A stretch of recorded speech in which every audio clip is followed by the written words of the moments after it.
Fala, pessoal. Então, dando continuidade aqui, tá? A nossa disciplina de ventilação mecânica, nós vamos falar agora um pouco dos alarmes, tá? Alarmes de monitorização ventilatória. Então, como é que nós estaremos monitorizando esse paciente, né? Quais são os dados importantes e necessários dentro desse processo? Eu vou compartilhar aqui a tela com vocês, me dá um minuto, ok? Bom, muito bem. O que são os alarmes, né? Os alarmes, eles estão para a gente na ventilação mecânica, né, como variáveis que possam nos auxiliar em algum determinado momento, onde o paciente ele possa, né, ter qualquer tipo de relação, por exemplo, tá, com desconforto respiratório, ok?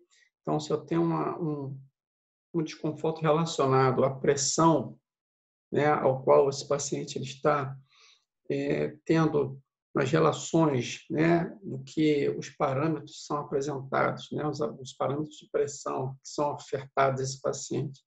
Muitas das vezes essa pressão ela está aumentada, gerando desconforto, né, gerando uma sincronia, gerando lesão nesse paciente. Então, a gente tem que entender que o alarme de pressão ele está aqui sendo representado, tá, nesse momento. E o alarme de volume minuto, né?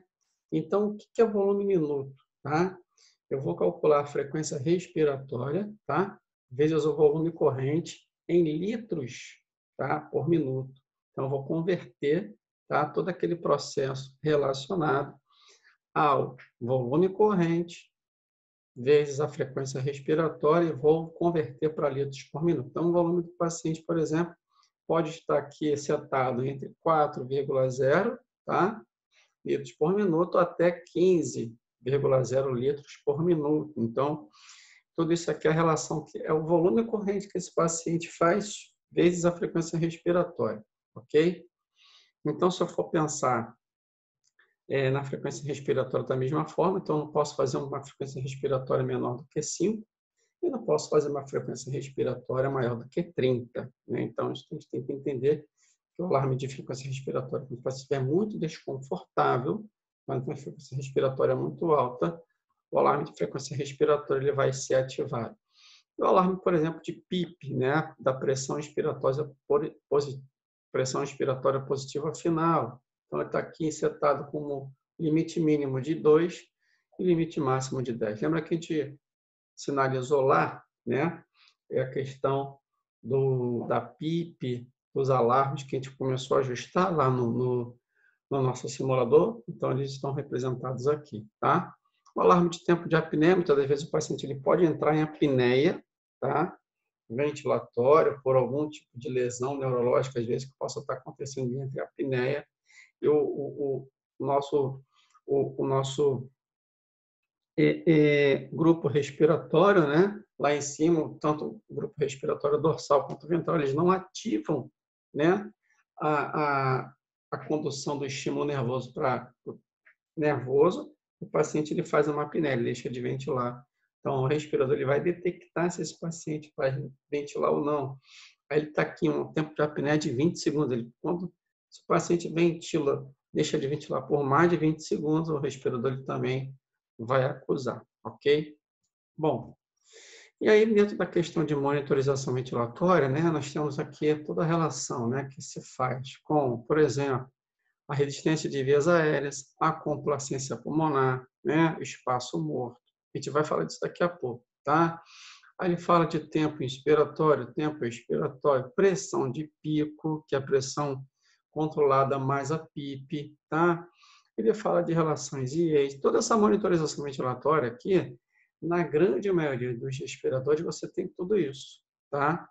A altura do paciente, o peso também desse paciente, né? Qual o peso ideal esperado, né? Quando fala de altura e peso, a gente vai falar daqui a pouco sobre essa equação também, tá?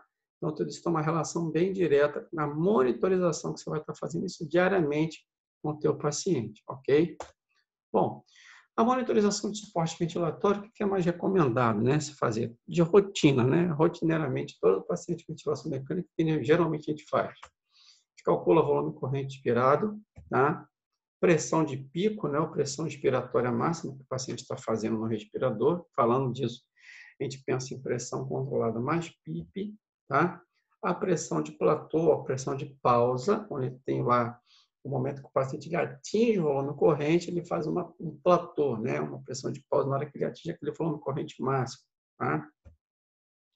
Complacência estática desse paciente, complacência dinâmica, ok? São monitorizações rotineiras.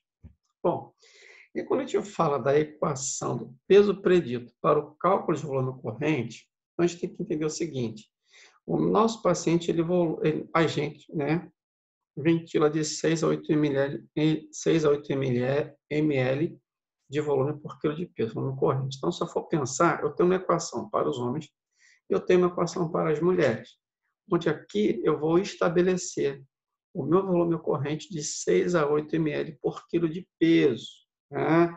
Porque eu preciso entender que cada pessoa, de acordo com a sua altura, pelo peso predito, ele vai ter um volume corrente, tá, ideal para ele. Assim como os homens, tão quanto como as mulheres. Beleza? E nós temos uma equação para os homens, nós temos uma equação para as mulheres. Vamos entender o que é essa equação, tá? Bom, vamos falar aqui primeiro dos homens. Calculando um volume corrente de 6 a 8 ml por quilo de peso, em volume corrente, eu vou pensar o seguinte, tá? Eu tenho aqui homens, 50 mais 0,91, tá? A gente vai simular aqui, tá, pessoal? Uma conta para a gente poder entender. Aí eu vou colocar aqui, vezes, abro parênteses, altura em centímetros, menos 152,4, ok? Então, se a gente for pensar aqui, como é que nós temos esse cálculo? 50 mais 0,91 vezes a altura do paciente, 176 centímetros, menos 152,4. O peso predito para esse paciente com a conta, tá, que foi feita aqui em cima, vai nos dar 71,400 gramas, que é o peso predito, né, para esse paciente com 1,76 m, ou 176 centímetros de altura. Então, se eu for pensar em peso predito, a partir do momento que eu pego e faço, né, a multiplicação de 6 a 8 ml, quando eu for jogar aqui 6 vezes 71, tá, que é o cálculo inicial que eu vou pensar em ventilar esse meu paciente a 6 ml por quilo de peso, esse paciente, nós poderíamos estar ventilando esse paciente a mais ou menos 420 ml, né, de volume corrente. O ar inspirado e expirado. 426 ml de volume, tá? Nós estaremos ventilando esse paciente. Se eu for pensar em 8 ml por quilo de peso, né, uma ventilação aí também ainda dentro desse parâmetro, eu vou ventilar aqui, ó, 8 vezes 7, vai dar mais ou menos o quê? 56. Né? Então, esse paciente pode estar ventilando mais ou menos 560 ml de volume corrente. Isso falando o quê? Na questão relacionada à equação para homem. Com essa altura aqui. Ele tem 1,80 m. Certamente, esse volume corrente aqui vai ser diferente. Tá, pessoal? Então, eu estimo um peso predito para essa altura aqui em relação a esse paciente, ok? Tratando aqui das mulheres. Lembrando que lá, ó, é 50 mais 0,91, né?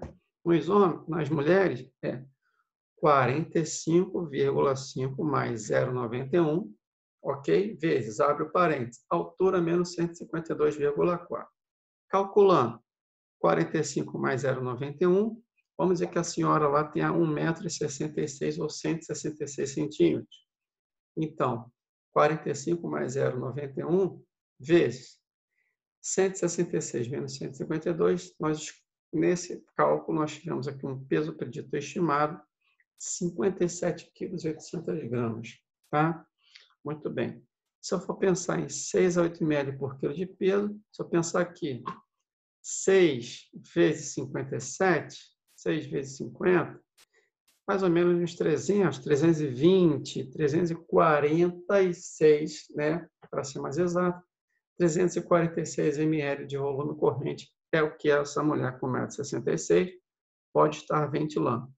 E se eu for pensar, ventilar ela com 8 ml, tá? Por quilo de peso, 8 vezes 57, mais ou menos 450 ml de volume corrente. Então, nós temos que pensar o seguinte: primeiro, cálculo para ventilação mecânica de volume corrente, pensando em altura, pessoal, porque a partir da altura nós teremos um peso predito estimado para que nós possamos ventilar de 6 a 8 ml. Então, se eu tenho lá, voltando, 176 centímetros de altura, o peso predito estimado aqui no cálculo foi de 71 quilos, eu vou calcular 6 vezes 7, mais ou menos 420 ml de volume corrente, 8 vezes 7, mais ou menos 56, né? No caso, 560 ml por volume corrente para os homens, nesse rapaz, nesse cidadão com 1,76 m de altura. Quando eu falo de mulheres, e aí muda lá o início do cálculo, né? Passando de 45,5. Quando eu tenho uma pessoa que tem 166, uma senhora de 166 centímetros, 1,66 m, o peso predito calculado foi de 57,8. Então, aqui, calculando 57,8, onde eu tenho de 6 vezes 57, dá mais ou menos 340 ml de volume corrente, e onde eu faço com 8, eu tenho mais ou menos 450 ml de volume corrente para ventilação, tá?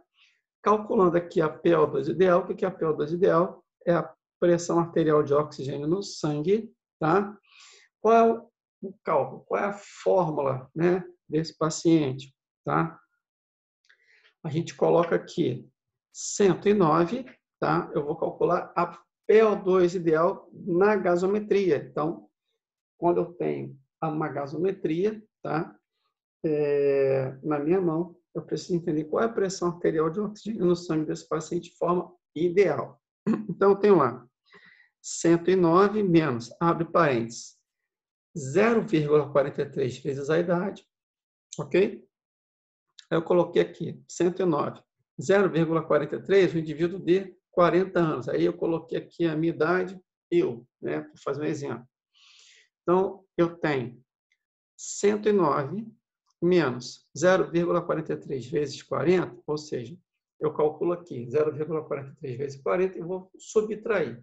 Então, 109 menos 17,2, a PO2 ideal, pressão arterial de oxigênio ideal, na gasometria, para o indivíduo de 40 anos, é de 91,8.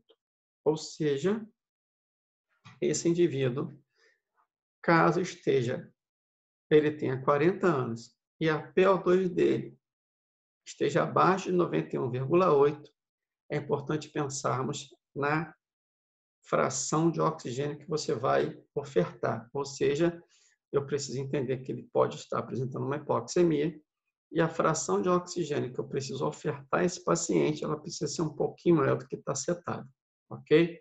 Então, é importante pensarmos nisso, tá, pessoal? E aí, a FO2, tá? A FO2 é um cálculo um pouquinho mais rebuscado. Eu vou continuar na FO2, tá? Em um próximo vídeo, para a gente poder entender essa relação de PaO2 com a FO2 que você vai ofertar no respirador. Beleza? Dá um minuto, eu vou encerrar o vídeo aqui. A gente se fala em um próximo vídeo posterior. Momento.